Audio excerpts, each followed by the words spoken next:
नशे ने सुई लगा लगा के नशे ने मेरा जीवन बर्बाद कर दिया। तो ये बात है मनीष भाई, आप उदास मत हो। आजकल हम ऐसी संस्था के साथ काम कर रहे हैं जो कि आप जैसे युवाओं के लिए ही है। मेरे जैसे युवा, जैसे नल्लों के लिए जो नशा करते हैं,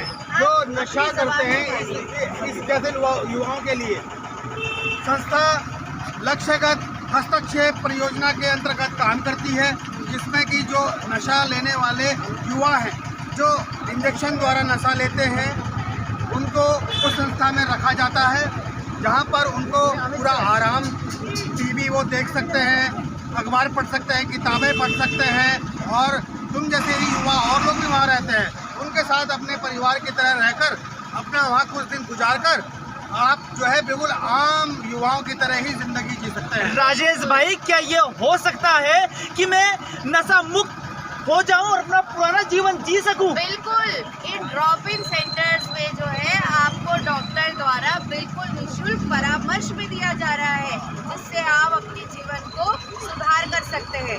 और अगर आपके शरीर में कहीं पे भी कोई फोड़ा, फुंसी, कोई इस तरह की चीज हो रही है, तो तुरंत डॉक्टर से सलाह लें और एक सुई का प्रयोग बार बार ना करें। मैडम, और मैंने तो ये नशे की लत पे जवानी के उम्र में मैंने एक ही इंजेक्शन से बार बार कभी इससे लगाया, कभी इससे लगाया, तो क्या इससे मुझे कोई गंभीर बीमारी भी हो सकती है?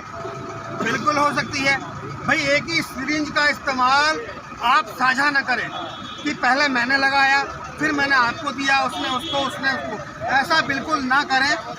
और एक बार इस्तेमाल की हुई सुई को अगर कई लोग इस्तेमाल करते हैं तो इसे पीयर एजुकेटर को वापस दे दें। किसको? Peer educator. पीयर एजुकेटर, हाँ जी। अच्छा, उनको वापस करनी है उसी। हाँ जी। नीडल सिरिंज एक्सचेंज प्रोग्राम के तहत अगर आपने जो सुई इस्तेमाल की है, उसे आपको ड्रॉप इन सेंटर में जाके या जहाँ पर भी सेंटर बने वहाँ पे पीयर एजुकेटर को ये सिरिंज जो है देनी है, वो अपने आप इसको डिफ्यूज कर देंगे। और दूसरी बात, एक सुई का इस्तेमाल बार बार ना करें, इससे आपको कई गंभीर रोग लग सकते हैं। अब हम आप यहाँ पे बात करते हैं HIV की। HIV और एड्स दोनों ही अलग चीज़ें हैं।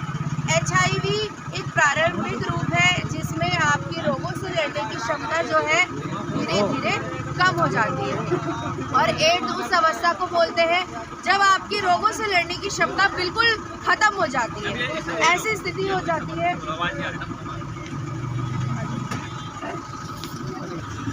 मैं बता रही थी कि HIV उस स्थिति को बोलते हैं जब आपके रोगों से लड़ने की क्षमता धीरे धीरे कम हो जाती है, और एड्स उस अवस्था को बोलते हैं जब आपकी रोगों से लड़ने की क्षमता बिल्कुल खत्म हो जाती है। आपको कोई भी रोग आसानी से हो जाता है, जैसे कि टीबी, और वो फिर ठीक ही नहीं होता है। कोई भी बीमारी हो वो जल्दी से आपकी ठीक ही नहीं होती, घाव है तो जल्दी से भरते ही नहीं है, उस अवस्था को एड्स बोलते हैं। अब क्या है कि साथ बैठने, उठने, खाने, एक बाथरूम इस्तेमाल करने से, एक दूसरे के कपड़े इस्तेमाल करने से ये रोग नहीं फैलता है। ये केवल फैलता है 4 कारणों से। कौन से? सबसे पहला कारण है असुरक्षित यौन संबंध। अपने साथी के प्रति वफादार रहें, असुरक्षित यौन संबंधों से बचें। दूसरा कारण है संक्रमित रक्त से के चढ़ाए जाने से, यानी कि भगवान ना करे कभी आपको रक्त की जरूरत पड़े, पर अगर पड़ती है तो हमेशा जांचा परखा गया लाइसेंस युक्त ब्लड बैंक, मोहर लगा हुआ जो रक्त होता है उसी को इस्तेमाल करें।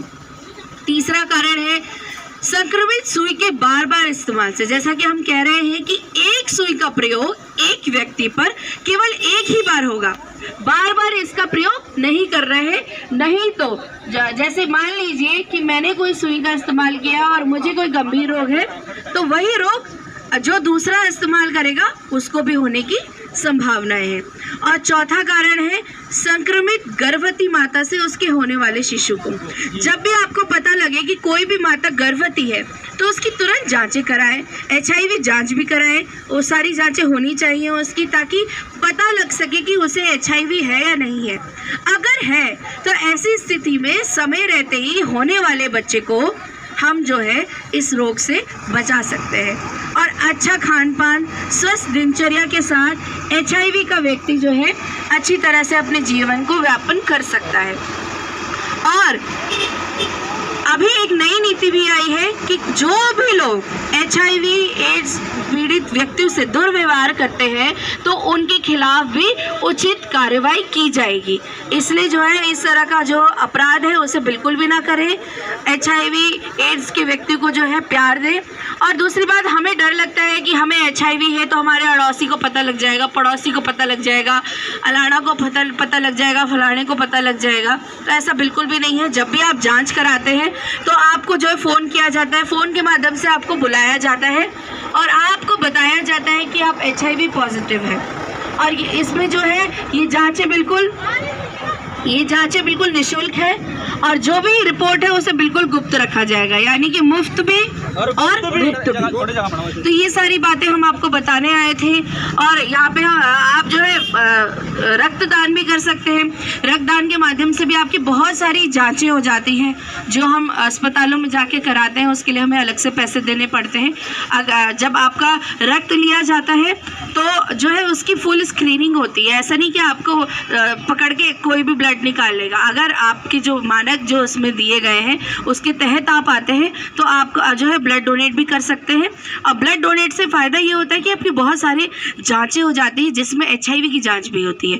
तो ये आपके लिए भी अच्छी बात है। तो अपनी नियमित जांचें भी कराते रहें और अपनी HIV की जांच भी कराएं। आपको अगर कभी भी ऐसा लगता है कि ऐसा कुछ है तो अपने जो है जांचें ज़रूर कराएं। मैं आप दोनों का बहुत बहुत धन्यवाद करता हूं कि आपने मुझे इतनी सारी जानकारियां दी। मैं एक सुई का इस्तेमाल नहीं करूंगा, पहले तो नशा को छोड़ दूंगा। और आप कौन सी संस्था बता रहे थे? वो DIC सेंटर। DIC सेंटर का बहुत बहुत धन्यवाद कि जिन्होंने मुझे इतनी सारी जानकारी दी। और वो लक्ष्य वाले भी बता रहे थे कुछ, लक्ष्यगत परियोजना। जी आप दोनों का बहुत बहुत धन्यवाद है जिन्होंने मुझे जानकारी दी। मैं नशा छोड़ूंगा और यहाँ जाके परामर्श जरूर लूंगा। आप लोगों से भी हमारी यही विनती है, जो कोई भी नशा करता है वो छोड़े और यहाँ जाके परामर्श जरूर ले। देखिए, नशा अगर आप कर रहे हैं या आप आए वहाँ पे उचित परामर्श लें। डॉक्टर की देखरेख में जो है आप इससे बच सकते हैं। बस चाहिए आपको कि आपके अंदर जो है एक कॉन्फिडेंस होना चाहिए कि हाँ भाई मुझे इस नशे को जो है छोड़ना है। तो आपका पूरा सब लोग साथ देने के लिए तैयार हो जाएंगे। जागो रे जागो, जागो जागो, जागो रे जागो, जागो रे जागो।